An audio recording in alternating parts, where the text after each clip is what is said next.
حضور پاک صلی اللہ علیہ وآلہ وسلم نے فرمایا دوزخ کی بدترین جگہ پہ وہ عورتیں ہوں گی جو بے پردہ ہو کر گھومتی ہیں۔ بی بی خدیجۃ الکبریٰ سلام اللہ علیہا نے فرمایا عورت کے لیے بہترین زیور پردہ ہے اور پردے دار عورتیں جنت میں میری بیٹی فاطمہ کے ساتھ ہوں گی۔ حضرت امام علی علیہ السلام نے فرمایا ایک بے پردہ عورت کی مثال ایسے ہے جیسے وہ میرے قتل میں شامل ہو۔ خاتون جنت بی بی فاطمہ زہرا سلام اللہ علیہا نے فرمایا بے پردہ عورتوں کی شفاعت میں فاطمہ نہیں کروں گی۔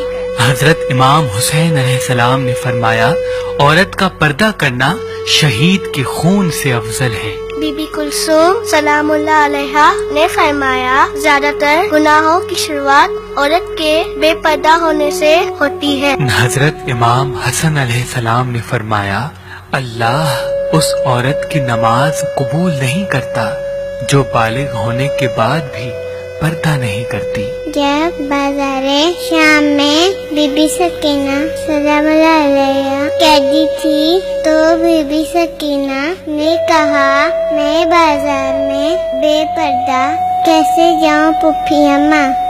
بی بی زینب سلام اللہ علیہا نے فرمایا جب عورتیں مجھے بازار شام میں پتھر مار رہی تھیں مجھے اس وقت سے بھی زیادہ تب تکلیف ہوتی ہے جب کوئی ہمارے چاہنے والی بازار میں بے پردہ ہو کر گھومتی ہے۔